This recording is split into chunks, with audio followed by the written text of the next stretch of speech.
राजा जनक अपने आत्मज्ञान के अनुभव को मुनि अष्टावक्र को बताते हैं।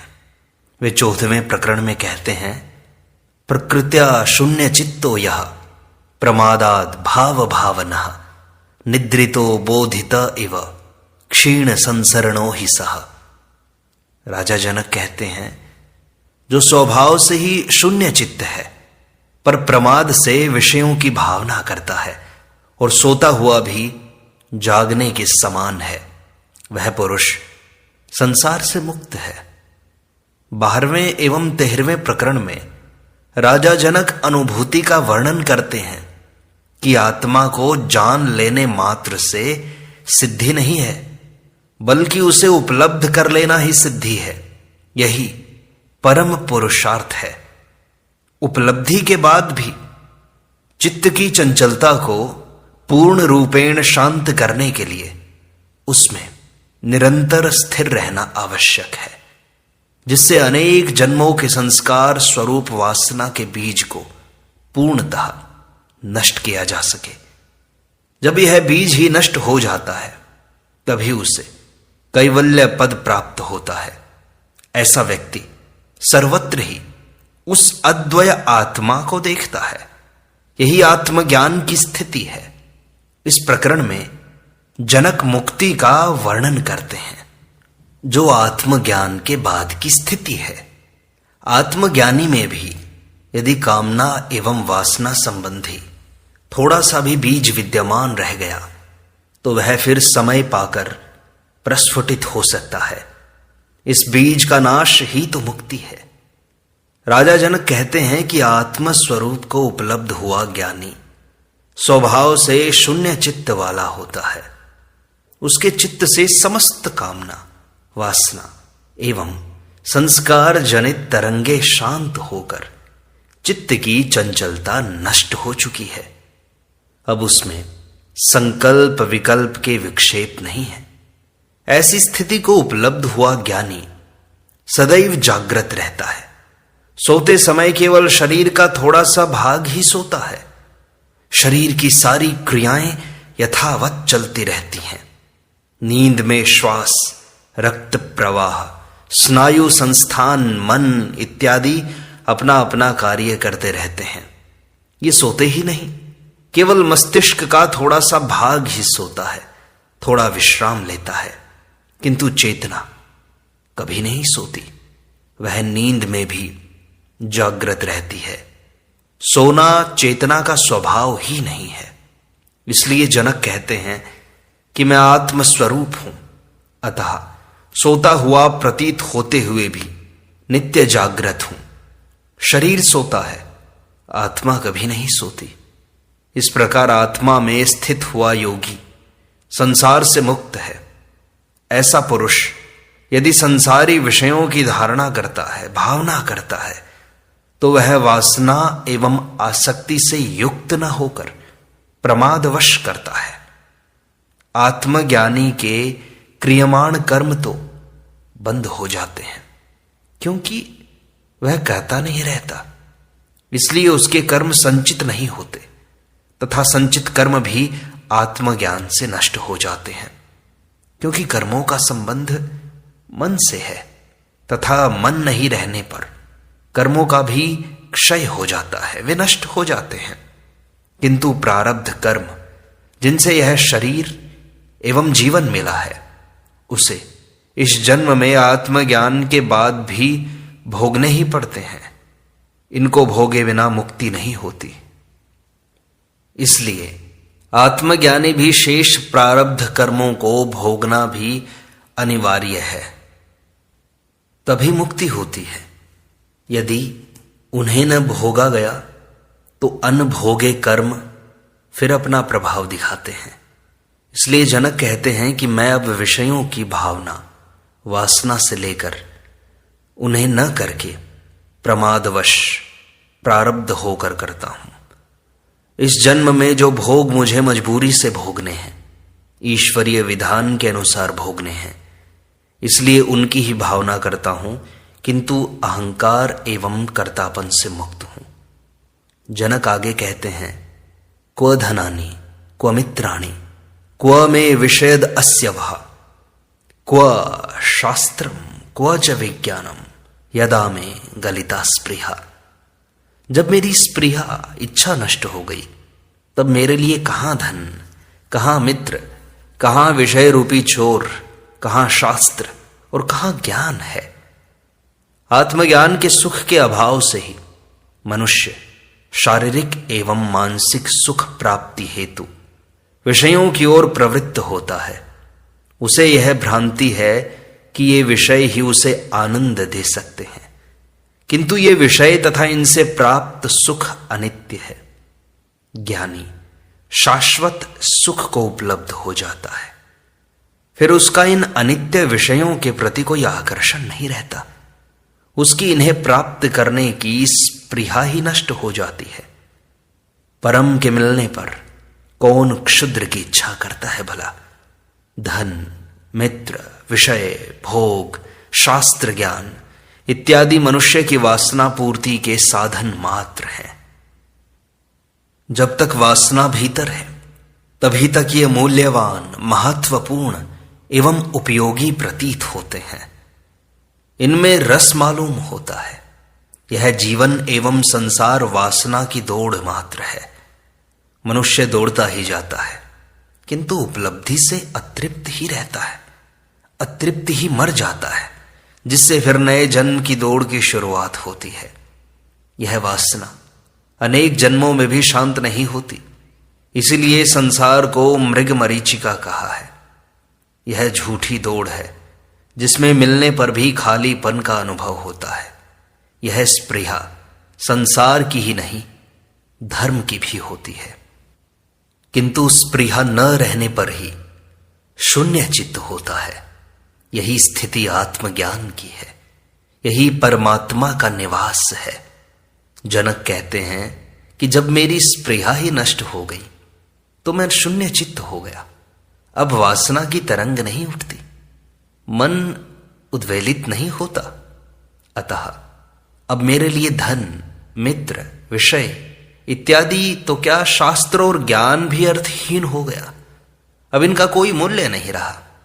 ये सब आत्मा की तृप्ति के लिए नहीं थे, केवल मन, शरीर एवं अहंकार तृप्ति के लिए थे, जिनसे ही मैं आत्मानंद प्राप्ति से वंचित रहा।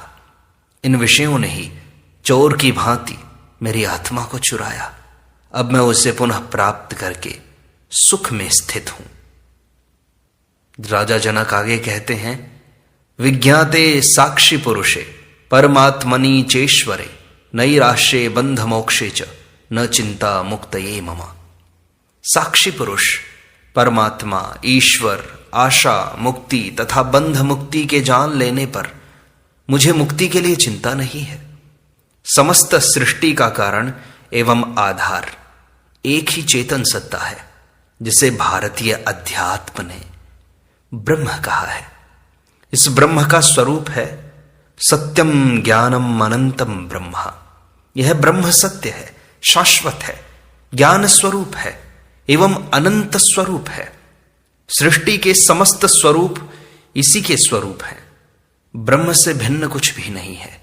समस्त प्राणी जगत के भीतर वही चेतन तत्व ब्रह्म विद्यमान है, जिसे आत्मा कहा जाता है। देह, इंद्रियों आदि के संयोग वाला यह आत्मा ही जीव है। इस जीव और ब्रह्म का अभेद संबंध है, जिसे गुरु आत्मज्ञानी शिष्य को उपदेशित करता है। अयम आत्मा ब्रह्म, यह आत्मा ब्रह्म है। तत्वमसि, वह तू ही है। वह अर्थात ईश्वर या ब्रह्म, तू अर्थात जीव या आत्मा, असि अर्थात है। ये महावाक्य हैं जो जीव और ब्रह्म की अभेदता का बोध कराते हैं। शिष्य को इनका बोध हो जाने पर वह कहता है, अहम ब्रह्मास्मि, मैं ब्रह्म हूं। ब्रह्म सर्वज्ञ है एवं जीव एक देशीय एवं अल्पज्ञ है। इस अल्पज्ञ स्वरूप में जो चेतन तत्व आत्मा है, वही ईश्वर है। दोनों का अभेद संबंध केवल चेतन में ही होता है। इस अभेदता को जिसने जान लिया वही मुक्त है। उसे मुक्ति की न साधना करनी पड़ती है, न ही चिंता। इसलिए जनक कहते हैं कि शरीर स्थित देह, इंद्रियों आदि का साक्षी पुरुष यह जीव ही आत्मा है। जिसने इस साक्षी पुरुष आत्मा को जान लिया, उसने इस परमात्मा को जान लिया, उसने ईश्वर को जान लिया। आत्मा अल्पज्ञ है एवं परमात्मा सर्वज्ञ, उसी को परमात्मा कहा है। ऐश्वर्य के कारण उसे ईश्वर कहा जाता है। अतः इस साक्षी पुरुष आत्मा एवं परमात्मा और ईश्वर में अभेद संबंध है। जिसने इस अभेद संबंध को जान लिया तो उसे आशाओं से मुक्ति एवं बंधनों से मुक्ति की भी चिंता नहीं होती। जनक को ऐसा अभेद संबंध ज्ञान हो जाने से ही वे कहते हैं कि इस साक्षी पुरुष आत्मा ईश्वर के अभेद संबंध को जान लेने से मैं आशा रहित एवं बंधन मुक्त हो गया हूं। इसलिए अब मुझे मुक्ति की भी चिंता नहीं है। मुक्त तो मैं था ही, बंधन का जो भ्रम था वो भी मिट गया, जिससे मैं शांत होकर स्थित हूं। इस सूत्र का सार है आत्मा एवं परमात्मा के अभेद का ज्ञान। यही ज्ञान की परम स्थिति है, जो दोनों में भेद देखते हैं। परमात्मा को आत्मा से भिन्न समझते हैं, वे द्वैतवादी धर्म हैं। जो आत्मा में भी भिन्नता देखते हैं, वे आत्मा के नाम से जीव की ही व्याख्या करते हैं। उन्हें चेतन आत्मा का ज्ञान नहीं हुआ। जनक कहते हैं यह अद्वैत का अनुभव ही ज्ञान की अनुभूति है। जनक आगे कहते हैं अंतर्विकल्प शून्यस्य बहि स्वच्छंदचारिणः भ्रांतस्य इव दशास्तास ताह तादृशा एव जानते। जो भीतर विकल्प से शून्य है और बाहर भ्रांत हुए पुरुष की भांति स्वच्छंदचारी है, ऐसे पुरुष की भिन्न भिन्न दशाओं को वैसी ही दशा वाले पुरुष जानते हैं। आत्मज्ञानी पुरुष स्वच्छंदचारी होता है। उसे सद असद, मिथ्या, भ्रांति, नित्य अनित्य, क्षणिक, शाश्वत इत्यादि का ज्ञान हो जाता है। इसलिए वह सर्व बंधनों से मुक्त होकर स्वच्छंद आचरण करता है। वह किसी के प्रतिबंध को नहीं मानता है, बल्कि स्वविवेक में जीता है, स्वाभाविक होकर जीता है। उसके आचरण सदा निर्दोष होते हैं। वह बालवत हो जाता है। करने व न करने का आग्रह ही छूट जाता है। उसकी समस्त ग्रंथियां खुल जाती हैं, निर्ग्रंथ हो जाता है। वह समस्त कामनाओं, वासनाओं, इच्छाओं के पार हो जाता है। उसका अंतःकरण संकल्प विकल्प से शून्य हो जाता है। वह विचार शून्य हो जाता है। निर्णय एवं चुनाव रहित हो जाता है। केवल मात्र साक्षी रह जाता है, दृष्टा मात्र। किंतु बाहर से अन्य व्यक्तियों की ही भांति दिखाई देता है तथा वैसा ही आचरण भी करता है। उसका खाना पीना, कपड़े पहनना, उठना बैठना, बात करना इत्यादि समस्त क्रियाएं सामान्य व्यक्ति की ही भांति चलती रहती हैं। वह सामाजिक एवं शासन के नियमों का भी पालन करता है। सड़क पर चलते हुए सड़क के नियमों का भी पालन करता है। व्यवहारिकता, शिष्टाचार भी निभाता है। वह समाज में नग्न होकर नहीं घूमता, अभद्र व्यवहार नहीं करता, हंसी मजाक भी कर लेता है। अर्थात उसका बाहरी व्यवहार सामान्य व्यक्ति की ही भांति चलता रहता है। उसे अपने ज्ञान का अहंकार भी नहीं होता। वह बाहरी अनुशासन की अपेक्षा स्व अनुशासन से जीता है, किंतु उसके भीतर बड़ा अंतर हो जाता है। इस भीतर को जानने का कोई उपाय नहीं है। इसे वही जान सकता है जो इस स्थिति तक पहुंचा है। अज्ञानी उसे नहीं जान पाते। वे उसे सामान्य जन ही समझते हैं। सामान्य जन मनुष्य की परीक्षा करके उसके शरीर की बनावट, उसके कपड़े पहनने के ढंग एवं उसके आचरण से ही करते हैं।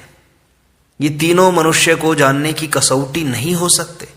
बहुरूपीय एवं पाखंडी भी ऐसे अनेकों मुखौटे लगाकर भिन्न भिन्न आचरण कर सकते हैं।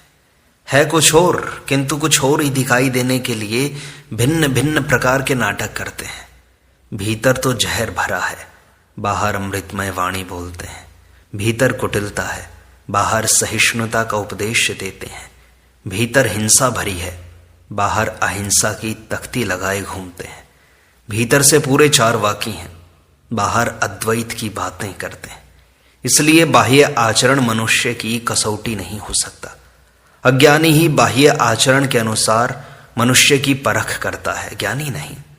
अष्टावक्र ने इसीलिए बाह्य आचरण से मनुष्य की परीक्षा करने वाले को चर्मकार की संज्ञा दी, जो केवल चमड़ी के पारखी हैं। ज्ञानी ज्ञान को देखता है, बाह्य आचरण को नहीं। इसलिए जनक कहते हैं कि ज्ञानी की आंतरिक स्थिति को दूसरा ज्ञानी ही जान सकता है, जिसे वैसा ही अनुभव हुआ है। अज्ञानी उसको कभी नहीं जान सकता। ज्ञानी बाहर भ्रांत पुरुष की भांति रहता है, जैसे उसे कुछ पता नहीं है। वह स्वच्छंदचारी होता है। वह भिन्न भिन्न दशाओं में भिन्न भिन्न प्रकार का व्यवहार करने वाला होता है। इसलिए इन बाह्य आचरणों से उसे जानना कठिन है। कृष्ण को जानना इसलिए कठिन है कि वे माखन भी चुराते हैं, रास भी रचाते हैं, गीता का उपदेश भी देते हैं। ये सब बाह्य आचरण है, जिनको पकड़कर व्यक्ति का निर्णय करने वाला हमेशा चूकेगा। आचरण बदलने से ज्ञान नहीं होता। आचरण ज्ञान की छाया है। भीतर शुद्ध होने पर आचरण अपने आप ठीक हो जाएगा, करना नहीं पड़ेगा। आचरण को ठीक करना सामाजिक उपयोगिता है, सामाजिक आवश्यकता है, किंतु इससे आत्मज्ञान नहीं होता।